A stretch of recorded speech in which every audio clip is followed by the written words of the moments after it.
Tem algum aniversariante dessa semana, irmãos? Amém. Amém.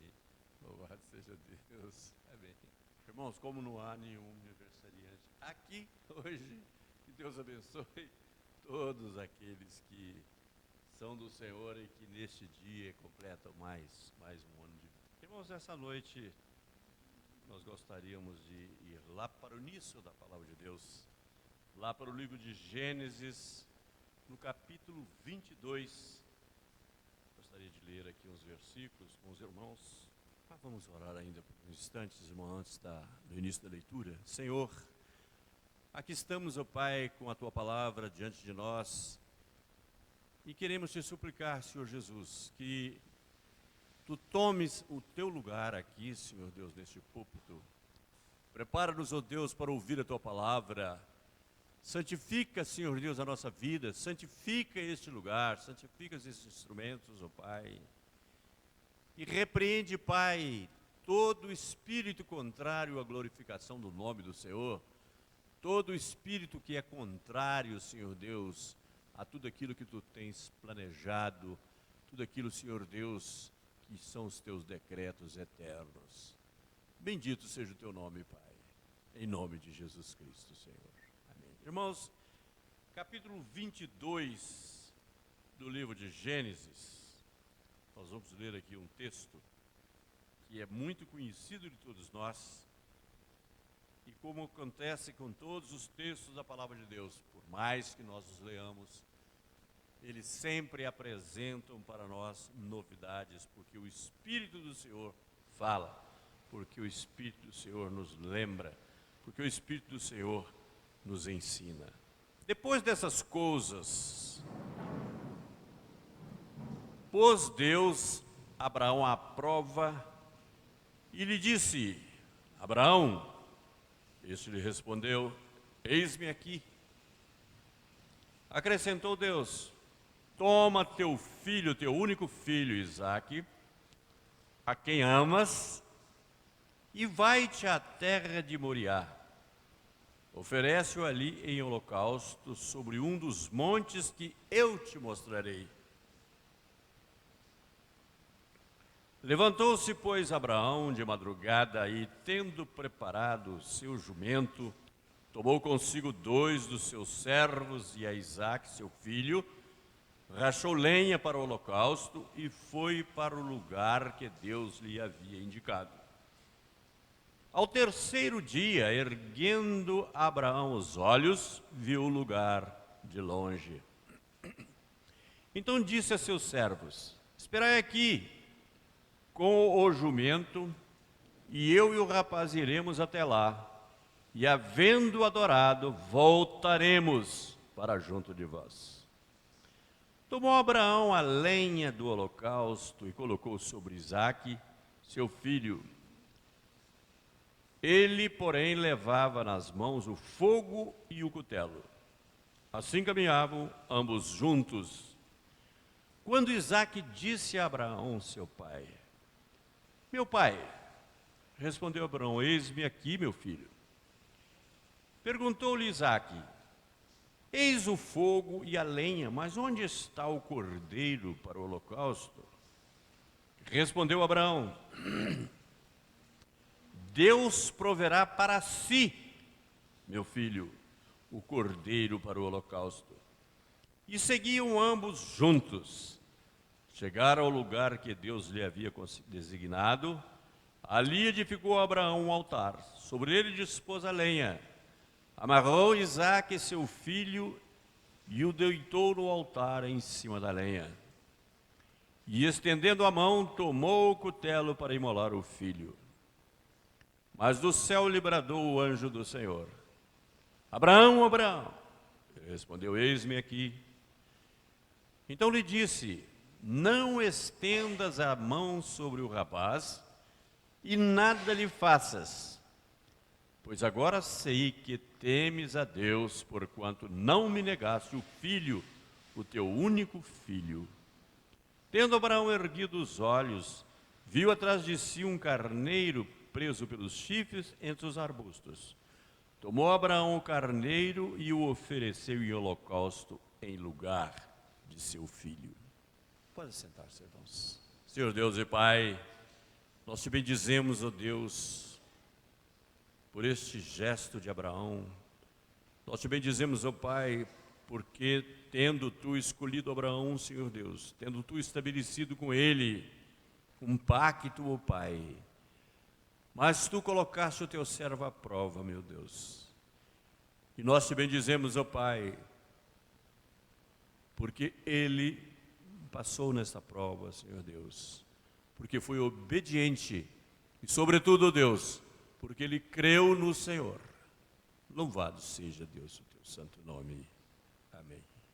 Irmãos, esse trecho é um trecho cheio de grandes verdades, muita informação a respeito do caráter de Abraão, mas também sobre o caráter de Deus. Irmãos, Deus não se esqueceu que Abraão tinha um outro filho chamado Ismael. Mas, irmãos, nós não podemos nos esquecer de que Ismael, assim como outros filhos de Abraão, foram verdadeiros acidentes de percurso, mas que nada tinham, na verdade, de coisa pensada, definida e feita pelo Senhor. O filho que Deus prometeu a Abraão era um só. Era Isaque, que teria que nascer de Sara, porque a Sara também Deus fizera promessa. Sara, quando o anjo do Senhor lhe disse que dentro de um ano ele voltaria, e ela nesse período teria tido um filho, ela riu lá no interior da tenda. Mas em que pese o anjo ter percebido isso, não zangou com ela, apenas falou com Abraão que ela estava rindo. Mas, irmãos, tudo o que aconteceu aí, primeiro uma precipitação da parte dela,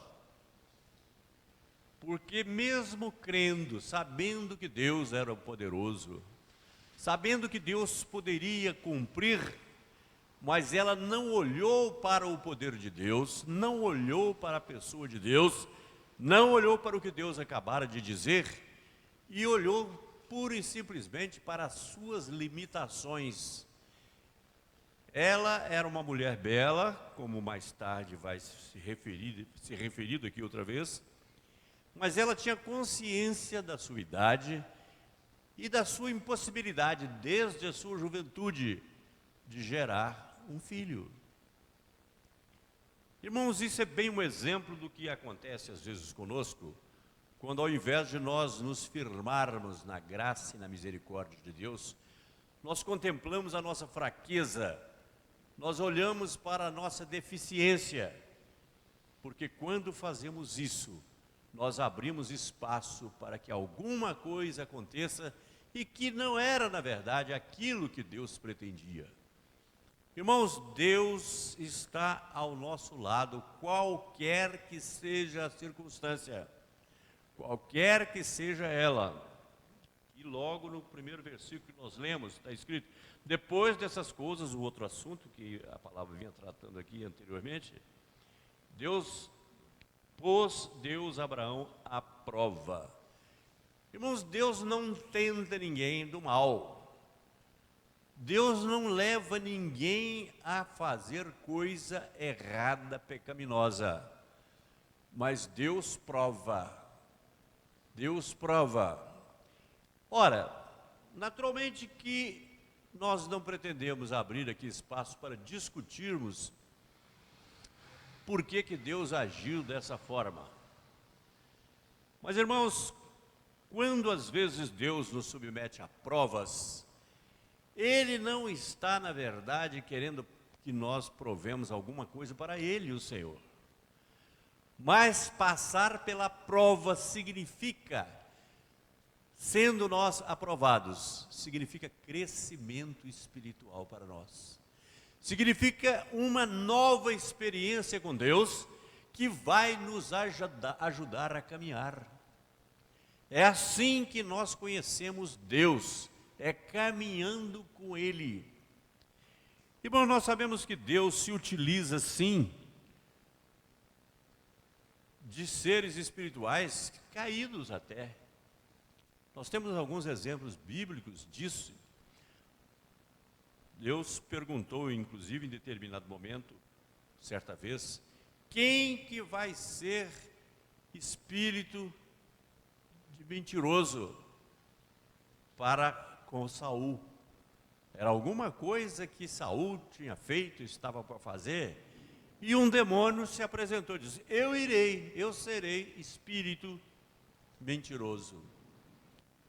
Irmãos, duas coisas que não estão acontecendo. Primeiro, não existe separação em termos de espaço, em termos de tempo, inclusive, entre a existência de Satanás, que biblicamente é reconhecido, mencionado como sendo o príncipe desse mundo, e nem com relação ao Deus trino e poderoso. Irmãos, Deus não está cortando volta para não se encontrar com Satanás, e nem qualquer outro procedimento de Deus é movido em função e em decorrência das atitudes do diabo. Mas acontece que às vezes Deus usa do próprio Satanás para alguma coisa, ou permite que Satanás faça alguma coisa, porque Deus é soberano, porque Deus sabe todas as coisas. Eu gosto, quando falo sobre esse assunto, de lembrar aquilo que aconteceu com Jó. Irmãos, é maravilhoso. Eu não sei por que na penca de filhos que Deus me deu, eu não arrumei um Jó. Acho que o Jó sou eu, lá na minha casa. Mas Jó recebeu de Deus um testemunho maravilhoso, irmãos. Reunidos, uma reunião no céu, Satanás estava presente, o que comprova o que nós acabamos de dizer, que não existe um vácuo, um gap, alguma separação brutal. Assim como também Jesus, Deus o Pai, Deus o Filho, Deus o Espírito Santo, não estão armados lutando contra Satanás. Não há um ringue no mundo, no eterno, na eternidade, em que Deus esteja degladiando com Satanás. Ele está lá no lugar dele, ele ainda é o querubim da guarda. Ele foi ungido e a unção do Senhor não foi retirada. Ele já foi julgado, mas ainda não foi condenado definitivamente. Isso nos lembra a atitude de Miguel, o arcanjo, que lutando com Satanás, por questões relacionadas com o corpo de Moisés, ele, sabendo muito bem quem era Satanás, conhecendo Satanás tão bem quanto conhecia outros anjos, mas ele disse para Satanás: o Senhor te julgue, o Senhor te julgue. Ele não, ele tinha elementos para julgar e condenar, mas não é isso. É uma questão que está a caminho e nós precisamos entender situações como essa. E Deus, quando Satanás estava ali presente, Deus perguntou a ele: de onde é que você está vindo? Ele está vindo de rodear a terra e andar por ela. Tem gente que pega esse versículo para falar que o diabo é vagabundo. Irmãos, o diabo não é malandro nem vagabundo. Ele é a figura do pecado. Ele é o inimigo, transformou-se no inimigo de Deus. Mas dizer que ele não trabalha, que ele é vagabundo, seria, irmãos, perigoso até nós falarmos isso. Porque ele constantemente, ele diariamente, a todo instante, quando nada, tem uma função que ele não para de fazer. É de no céu nos acusar. Se ele só vai ser expulso mais adiante, haverá alegria nos céus, porque, como diz em Apocalipse, porque foi expulso o dragão, a serpente, o acusador dos nossos irmãos, aquele que nos acusa de dia e de noite. Haverá um momento em que ele não terá mais essa função, mas ele comparece porque ele ainda tem essa função de acusador. E foi assim, irmãos, que ele se voltou para Deus. quando Deus disse, vistes o meu servo Jó, Deus sabia que ele tinha visto Jó, mas Deus quis dar um testemunho da vida de Jó, porque não há homem melhor que ele, que se afasta do mal, e eu não sei tudo de cor o que está escrito ali, mas os irmãos conhecem. Deus deu um testemunho de Jó. Assim era Jó conhecido por Deus. No entanto, o inimigo, o acusador, levantou falso contra ele e disse, é porque você deu riqueza para ele, você deu boa vida para ele, é por isso, ele só está junto de ti, ele só te busca, só te louva, te glorifica, interessadamente. Irmãos, vou repetir uma coisa que já mencionei aqui na igreja. Nem tudo que acontece conosco acontece porque o diabo cismou de fazer e fez. Muitas coisas que o próprio diabo se propõe fazer contra nós, ele às vezes busca permissão de Deus para poder agir. O endemoniado gadareno tinha legiões com ele, e eles quiseram ir para os porcos, e pediram se podiam ir. Irmãos, a prova a que Jó foi colocado, foi uma prova para Jó, ele responder a Satanás. Vou deixar claro, bem claro isso, irmãos. Quando Deus falou com Satanás, que Jó era isso, aquilo outro, fez um testemunho lindo, maravilhoso a respeito da figura daquele homem, o diabo disse que não. Confrontou Deus. Irmãos, de modo algum Deus iria aprontar um bate-boca com o diabo. O que Deus sabia de Jó, Deus já tinha testemunhado. Então, responder a Satanás naquele contexto, naquele momento, não era função de Deus. Deus já tinha dito o que ele pensava a respeito. Ponto final. Mas Satanás precisava ter uma resposta. E a oportunidade de dar a resposta foi concedida a Jó. Porque em tudo isso, o que Jó não pecou. Jó permaneceu até chegar ao ponto em que ele disse, aquele versículo maravilhoso.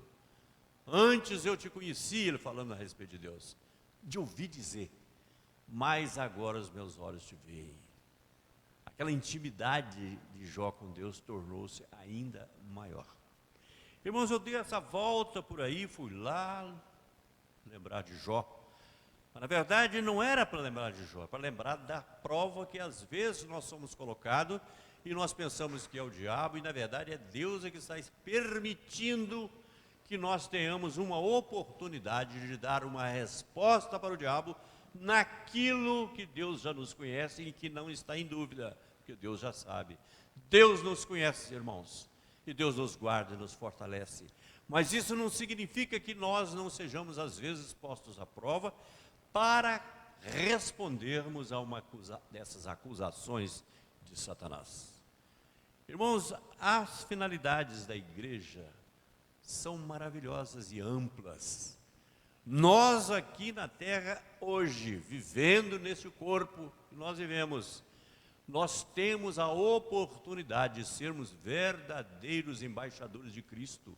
E não apenas diante de outras pessoas, mas diante também dos principados e potestades, diante do próprio Satanás. Nós podemos dar resposta e principalmente o nosso comportamento de sal, nosso comportamento de luz, como pregadores da palavra, nós contestamos as acusações que o inimigo faz contra a igreja do Senhor. Irmãos, depois dessas coisas, Deus pôs Abraão à prova. Irmãos, quando Deus colocou Abraão aqui à prova, Deus estava, sem dúvida, dando uma oportunidade a Abraão de agir de uma determinada maneira que permitiria a Abraão conhecer-se mais a partir daquele momento. Irmãos, às vezes nós pensamos que nos conhecemos muito bem e às vezes não conhecemos nada. Quando nós pensamos que em determinado momento nós venceríamos e venceremos qualquer tipo de tentação, qualquer percalço, às vezes nós falhamos. E ficamos envergonhados porque falhamos. Mas, quando nós agimos de acordo com a vontade de Deus, nós sentimos bem-estar, nós sentimos força, nós nos sentimos reabastecidos para a continuidade dos passos. Então, a primeira coisa que eu quero aproveitar aqui, irmãos, é esta afirmação. É que se Deus colocou Abraão à prova, ele disse a Abraão, este respondeu, eis-me aqui. Sempre que qualquer das pessoas de Deus que chamam Abraão, os irmãos devem ter observado que ele sempre diz, eis-me aqui. Abraão nunca foi alguém que escondesse. Nunca foi.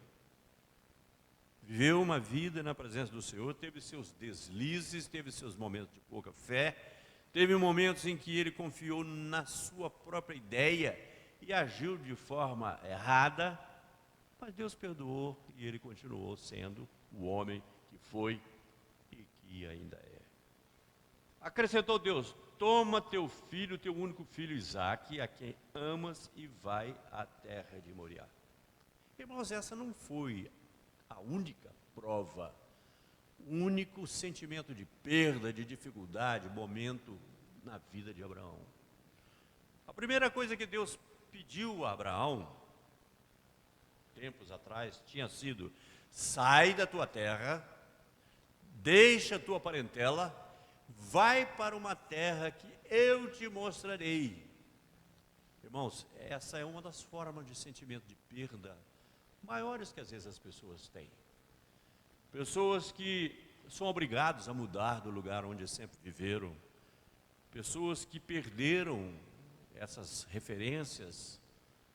E isso aconteceu certamente com Abraão.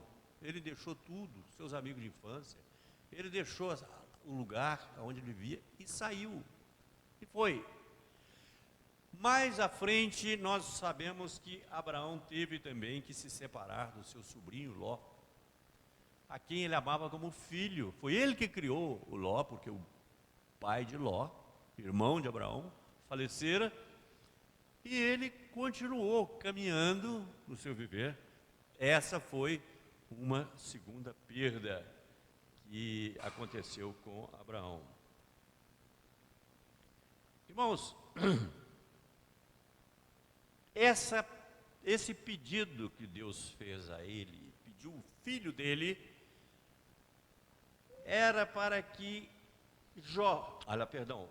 Abraão tivesse uma oportunidade a mais de continuar nessa labuta, nessa intimidade com Deus. E há palavras aqui adiante que merecem ser relidas. Esse monte Moriá, provavelmente era o lugar aonde foi construído o templo de Salomão, Monte Moriá, onde também, nas proximidades, há quem creia que ali foi onde Jesus foi sacrificado. Aquele monte da caveira, ali o Calvário, ficava, na verdade, ali próximo do Monte Moriá. Oferece em holocausto sobre um dos montes que eu te mostrarei. Levantou-se, pois, Abraão de madrugada, e tendo preparado o seu jumento, tomou consigo dois dos seus servos, e a Isaque, seu filho, rachou lenha para o holocausto, e foi para o lugar que Deus lhe havia indicado. Ao terceiro dia, erguendo Abraão os olhos, viu o lugar de longe. Então disse a seus servos, esperai aqui, com o jumento, eu e o rapaz iremos até lá, e havendo adorado, voltaremos para junto de vós. Irmãos, vejam que com essas palavras, Abraão transmitiu para aqueles seus servos uma ideia de que ele voltaria com o seu filho. Mas o que Deus havia pedido era que o filho fosse sacrificado. Não tinha como ele voltar. Ele ia ser como holocausto, ele ia ser cremado ali naquela pira que Abraão estava preparando. No entanto, lá no íntimo do coração de Abraão, ele que já conhecia o seu Deus, o Deus Todo-Poderoso, ele sabia que Deus haveria de dar uma solução para aquela questão. Irmãos, isso pode ser e deve ser para nós um motivo de nós tomarmos a experiência de Abraão como um motivo de fé, para nós sempre que nos aproximarmos de um momento de crise, do momento de perda, do momento tremendo na nossa vida, para o qual nós não estamos vislumbrando a solução, que nós nos lembremos de que Deus tem a solução. Deus é o poderoso de Jacó. Ele de maneira alguma vai contrariar o seu próprio plano e de maneira alguma ele vai deixar que os seus servos fiquem perdidos sem uma solução. Ao terceiro dia, erguendo Abraão os olhos, viu o lugar de longe. Ainda estava caminhando, não era muito perto, eram pelo menos 3 dias de caminhada. Então disse a seus servos: esperai aqui. Tomou Abraão a lenha do holocausto e o colocou sobre Isaque. Irmãos, eu não posso passar por cima desse texto, sem lembrar que Jesus, para ser sacrificado, ele próprio levou sobre si, levou aquela cruz, carregou enquanto aguentou.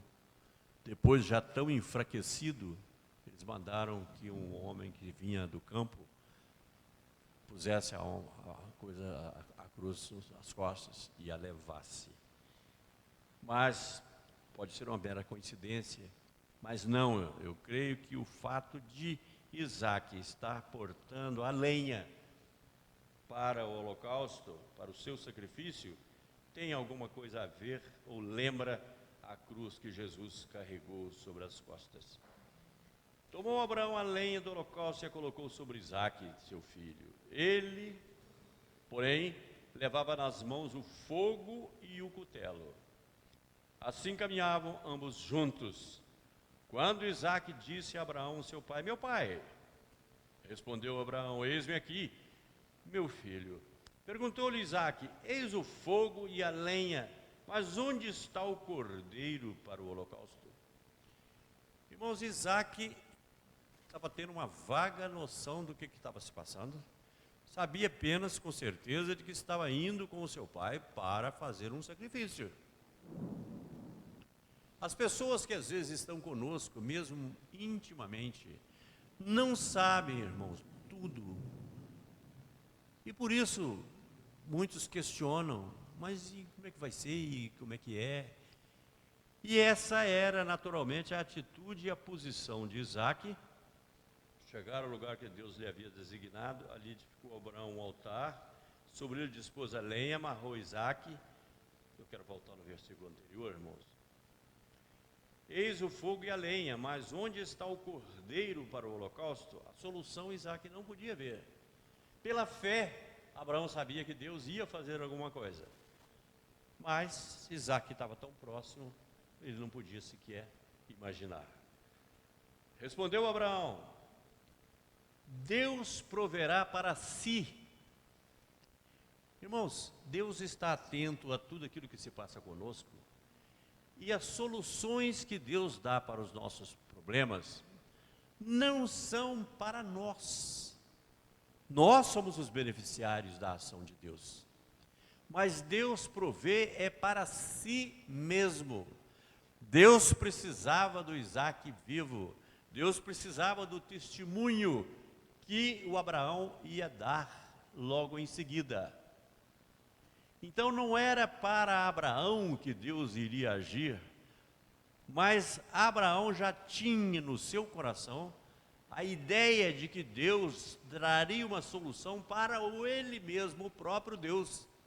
Irmãos, isso é para nós entendermos o quanto que Deus está empenhado em nossas vidas, em tudo o que acontece conosco. Ele não está de costas para nós, mas Ele proverá solução para o nosso problema, é para Ele próprio, para a glória do nome dEle, porque é da vontade dEle que nós todos sejamos vencedores. E o exemplo que nos passa Abraão é de viver isso até as últimas consequências. Mesmo que não tinha um cordeiro ali, o rapazinho viu e falou: mas onde é que eu não vejo o holocausto? Eu não vejo o cordeiro para o sacrifício. Mas Abraão sabia que Deus haveria de dar uma providência para si mesmo, porque o nome do Senhor está empenhado. Irmãos, quando nós oramos a oração do Pai Nosso, nós pronunciamos as seguintes palavras: santificado seja o teu nome. Irmão, santificado seja o teu nome, não é santificado no sentido de purificado, porque o nome de Deus é limpo, o nome de Deus não tem mácula. O santificado é como se tivesse sido dito ali, descrito ali: empenhado seja o teu nome, envolvido seja o teu nome. E é isso que nós, quando nós oramos o Pai Nosso, precisamos entender.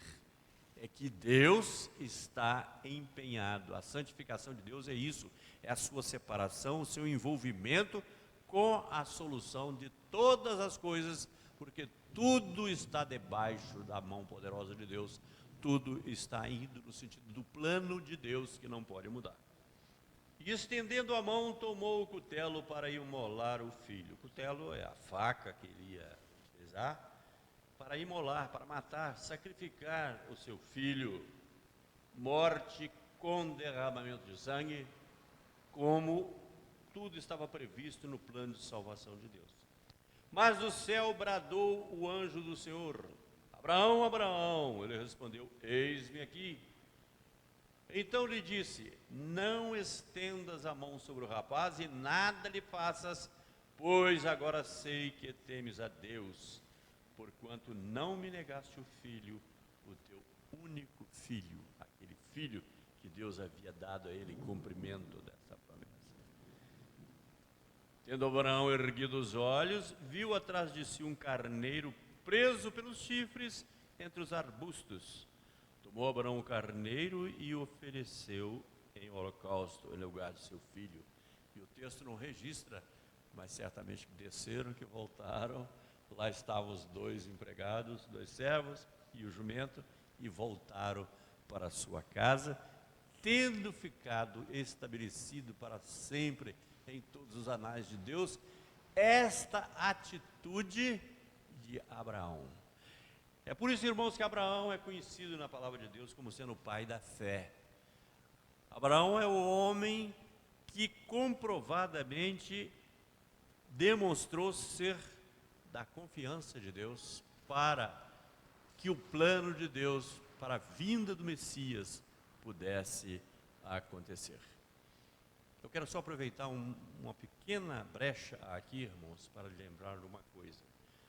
Há muita gente, principalmente aqueles que não gostam dos judeus, que têm ódio dos judeus, que raciocinam e dizem o seguinte: o que esse povo tem para que Deus fosse separar, para dizer que é o povo de Deus, o povo escolhido de Deus? Irmãos, é preciso a gente ver o seguinte: Abraão era casado com uma mulher estéril. A vida toda passaram eles, a vida toda, quer dizer, até muito velhos, passaram eles sem terem filhos. Depois disso, depois que Deus abriu a madre dela e ela teve a Isaac, nós vamos ver que foi o servo de Abraão foi buscar uma esposa para Isaac, Rebeca. E Rebeca, igualmente a sua sogra, era estéril. E permaneceu estéril até que Isaac orou por ela e Deus concedeu que ela se tornasse mãe. Irmãos, como é que esse povo surgiu na face da terra? Foi Deus quem fez, foi Deus quem criou. Do impossível, Deus fez a possibilidade. Os judeus são aquilo que Deus, milagre de Deus. Aonde não podia ter, veio. Então, irmãos, apenas para nós lembrarmos que esse povo pelo qual nós oramos e devemos continuar orando, é o povo mediante o qual Deus trouxe os seus oráculos Deus trouxe o conhecimento, Deus trouxe tudo o que nós precisávamos saber, até Jesus, até a morte de Jesus Cristo na cruz do Calvário. Sem esse povo, essas coisas não estariam acontecendo. Louvado seja o nome do Senhor, irmãos, porque nós estamos na marcha, nós estamos a caminho. De alguma forma nós estamos indo cada dia para o nosso Monte Moriá, onde alguma coisa precisa ser deixada, alguma coisa.